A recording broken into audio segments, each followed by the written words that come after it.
अस्सलामुअलैकुम वरहमतुल्लाहि वबरकातुहू। नहमदुहु व नुसल्ली अला रसूलिहिल करीम।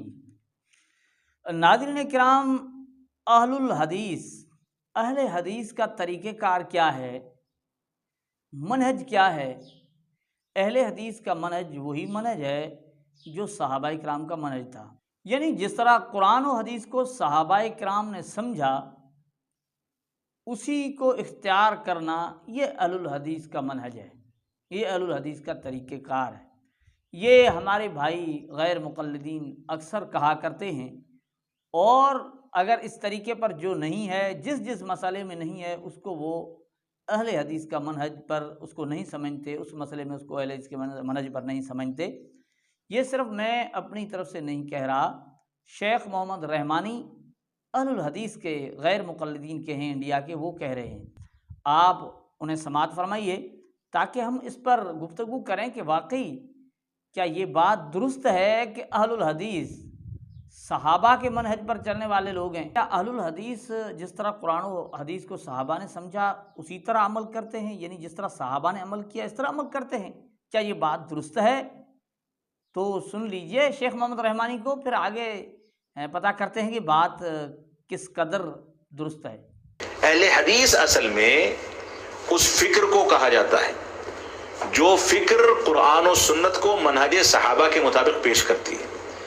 अब जो शख्स इस फिक्र को मनहज सहाबा के मुताबिक पेश करता है वो इसमें शामिल है, चाहे वो आलिम हो या गैर आलिम हो। और जो शख्स मनहज सहाबा से जिन मसाइल में हटा हुआ है उन मसाइल में उसको मनहज अहले हदीस से हटा हुआ पाया जाएगा, माना जाएगा। तो नाज़रीन इकराम, शेख मोहम्मद रहमानी साहब कहते हैं कि अहले हदीस असल में उस फ़िक्र को कहा जाता है जो फ़िक्र कुरान और सुन्नत को मनहज सहाबा के मुताबिक पेश करते हैं। यानी जो कुरान और सुन्नत को मनहज सहाबा के मुताबिक पेश किया जाता है, यही अहलुल हदीस का फ़िक्र है। आगे कहा कि जो जिन मसाइल में यानी मनहज सहाबा के मुताबिक नहीं है, उनको हम अहलुल हदीस के मनहज से हटा हुआ समझते हैं या हटा हुआ मानते हैं। ये शेख मोहम्मद रहमानी ने कहा। अब हम इस बात को देखें कि वाकई ये गैर मुक़ल्लिदीन जो अपने आप को अहलुल हदीस कहते हैं, क्या वाकई सहाबाए किराम रज़ियल्लाहु ताला अन्हुम अजमईन के तरीक़े पर हैं, या जिस तरह सहाबाए किराम ने कुरान और हदीस को समझा इस तरह इन्होंने ये समझते हैं, जिस तरह उनके सहाबाए किराम ने अमल किया, क्या इस तरह अमल करते हैं? तो इसमें हम ज़्यादा डिटेल में तफसील में नहीं जाते, एक बतौर मिसाल एक ही चीज़ को ले लेते हैं ताकि हमें बात यानी वाज़ेह हो जाए, इस बात का पता चल जाए क्या ये अपनी बात में सच्चे हैं या फ़कत एक लेबल लगा हुआ है ताकि लोगों को मुतमईन किया जा सके या लोग धोखा खा सकें। क्या इस तरह तो नहीं है? तो हम एक चीज़ को लेते हैं जो सहाबाए किराम में बहुत ही मशहूर हुई, जो सहाबा उस वक्त के सहाबा ने इस पर अमल किया, और वो आम सहाबा नहीं बल्कि खलीफाए सौम हज़रत उस्मान गनी रज़ी अल्लाह तआला अन्हु के दौर के अंदर ये काम हुआ कि जुमा की दूसरी अज़ान शुरू कर दी गई। अब खुलफ़ाए राशिदीन के मुताबिक अल्लाह के रसूल का साफ फरमान है कि अलैकुम बिसुन्नती व सुन्नतिल खुलफ़ाए राशिदीन अल महदीय्यीन, कि मेरी सुन्नत को पकड़ना और खुलफ़ाए राशिदीन की सुन्नत को पकड़ना। अब अल्लाह के रसूल का वाज़ेह हुक्म भी मौजूद है खुलफ़ाए राशिदीन मुताबिक। अब सहाबा जो उस वक्त मौजूद हैं वो भी इस चीज़ को कबूल कर लेते हैं, और उम्मत के अंदर ये अमल चला आ रहा है, उम्मत उस पर अमल करती है।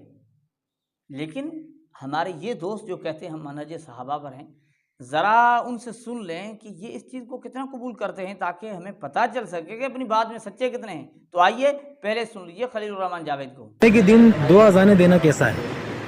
जी आप भी दे सकते हैं, सवाल यह है कि 2 अज़ानें आती हैं, आप भी दे सकते हैं, लेकिन वो 2 अज़ानें मस्जिद में नहीं होती थी। आप हवाला तो दे रहे हैं सहाबा का और कर रहे हैं अपनी मर्जी। हज़रत उस्मान के दौर में जो पहली अजान होती थी वो बाज़ार में होती थी, मस्जिद में होती ही नहीं थी। मस्जिद में एक ही अजान होती और वो वही अजान होती थी जो हमारे यहाँ होती है। अब लोग कहते हैं कि जी वो लाउड हमारे ऊपर मीनारे पे लगे हुए तो बाज़ार में आवाज़ चली जाती है, तो इसलिए बाज़ार में देने की ज़रूरत नहीं, यहाँ मीनारे से चली जाएगी।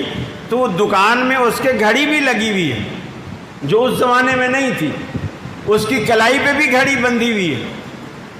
उसको पता है हमारी मस्जिद में जहाँ मैं जुमा पढ़ता हूँ जुमा कितने बजे होता है। नाज़रीन इकराम, पहले तो खलील रहमान ने पता नहीं होश में थे या जोश में थे, पहले तो वो उसने कह दिया कि वो 2 अज़ानें मस्जिद में नहीं होती थी, 2 अज़ानें मस्जिद में नहीं होती थी। बहरहाल ये तो शायद उनकी ज़ुबान से बात होगी, हम इस पर जो है ना खामखा गुफ्तगू नहीं करते। लेकिन आगे वो कहते हैं कि ये लोग हवाला तो सहाबा का देते हैं लेकिन अपनी मर्ज़ी करते हैं। भाई क्या? वो कहते हैं कि वो दूसरी जो अज़ान थी हज़रत उस्मान रज़ी अल्लाह ताला अन्हु के दौर में, वो बाज़ार में होती थी, बाज़ार में होती थी, ठीक है ना। तो भाई बाज़ार में होती थी, हमने कोई आपको रोका है कि आप बाज़ार में अज़ान ना दें? क्योंकि आप मनहज सहाबा वाले लोग हो ना। सहाबा खुलफाए राशिदीन में से खलीफा सोम हज़रत उस्मान गनी रज़ी अल्लाह तआला अन्हु के दौर के अंदर सहाबा भी मौजूद हैं, उन्होंने इस पर अमल किया, मुसलमानों ने अमल किया। एक चीज़ मुसलमानों के अंदर आई, सहाबा ने इस तरह इस चीज़ को समझा, आप बाज़ार में दिया करें ना। आपने कभी देखा? नाज़रीन आपने कहीं नहीं देखा होगा। अब ये लाउड स्पीकर का आगे बहाना दे रहे हैं ना, लाउड स्पीकर जहाँ नहीं है ना वहाँ भी आपने किसी गैर मुक़ल्लिदीन नहीं को बाज़ार में जाकर अज़ान देंगे। भाई सहाबा का तरीका है, क्योंकि सहाबा ने इस तरह समझा है, कतई नहीं। अच्छा, ये एक तरीका है इस चीज़ से जान छुड़ाने का कि भाई हमें इस तरह अमल नहीं करना, क्योंकि हमें अपने तरीके पर अमल करना है। चीज़ तो आगे ना, सहाबा का अमल आ गया, दलील एक यानी दलील भी मिल गई, लेकिन चूँकि अमल नहीं करना ना, फिर कभी यूँ यानी दाएं बाएं जाना है, बात को सीधी तरह मानना नहीं है। अच्छा, जो कहते हैं कि लाउड स्पीकर ने ज़रूरत पूरी कर दी, फिर कहता है तो फिर भाई ये जो है ना, घड़ियाँ भी लोगों के पास मौजूद है ना, घड़ियाँ मौजूद हैं। वो जो ज़रूरत आप कह रहे हो कि आवाज़ नहीं जाती, तो घड़ियाँ मौजूद हैं, खुद टाइम देकर आ जाएंगे। नाज़रीन करम, आज से 2 बातें इसमें मैं अर्ज़ करता हूँ। एक ये कि वो जो उस वक्त अज़ान दी जाती थी, उस वक्त अज़ान कोई देता था ना, वो वक्त पर देता था, बगैर वक्त के देता था, वक्त पर। वो वक्त का किस तरह उससे पता चलता था? घड़ियाँ तो नहीं थी ना, किस तरह पता चलता? आप कहेंगे भाई वो सूरज को देखते थे, उन्हें अंदाज़ा था। वो उस वक्त के लोग, खैरुल कुरून का दौर है, सारे के सारे लोग इस चीज़ का एहतमाम करते थे, समझते थे, नमाज के वक्त का उन्हें पता था। अब सिर्फ मौज़न को पता था और उनको पता नहीं था, तो फिर तो उस वक्त भी इस चीज़ की ज़रूरत नहीं थी ना। वो जिस तरह मौज़न जानता था कि अज़ान का वक्त हो रहा है, नमाज का टाइम हो रहा है, इस तरह और भी जानते होंगे ना। खैरुल कुरून का दौर है, क्या वो इस तरह हमारी तरह के लोग थे क्या? हमें अगर घड़ियों की वजह से हम इस चीज़ का अंदाज़ा ज़्यादा नहीं लगाते, उस वक्त घड़ियाँ नहीं थी तो वो ज़्यादा इस चीज़ में मोहतात होते थे, तो फिर भी उन्होंने अज़ान दूसरी की शुरू की, ठीक है ना।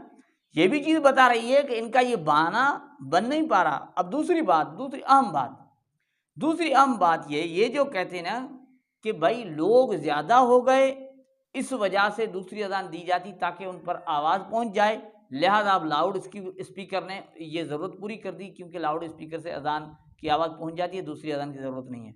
इसमें एक बात जहन में रखें, वो ये, क्या उस वक्त ये दोनों अज़ानें साथ दी जाती थी कि भाई मस्जिद में भी हो रही है, वहाँ भी हो रही है, क्योंकि इसकी आवाज़ वहाँ नहीं पहुँच रही इसलिए उसकी आवाज़ वहाँ से पहुँच जाए? इस तरह तो नहीं था ना, इस तरह तो नहीं था ना, कतई नहीं था। वो अज़ान दी जाती थी और काफ़ी वक्त के बाद, यानी यूँ समझो आधा घंटा है, पौना घंटा है, यानी वक्त गुजरने के बाद फिर मेंबर पर दूसरी अज़ान दी जाती थी, जब इमाम खुतबा के लिए खड़ा होता, जब इमाम खुतबा के लिए मेंबर पर बैठता, उस वक्त दूसरी अज़ान दी जाती थी। अब आप देखें ये वक्फा इतना क्यों दिया जा रहा है? इस चीज़ की वजाहत आप सिद्दीक़ रज़ा सुन लीजिए कि वजह क्या थी कि दूसरी अज़ान दी जा रही है, उसकी भी वजह बता रहे हैं, सुन लीजिए। या अय्युहल्लज़ीना आमनू इज़ा नूदिया लिस्सलाति मिन यौमिल जुमुअति फस्अऊ इला ज़िक्रिल्लाह वज़रुल बैअ। यानी ये ईमान वालों, जब जुमे के दिन अज़ान दी जाए तो तुम नमाज के लिए जल्दी करो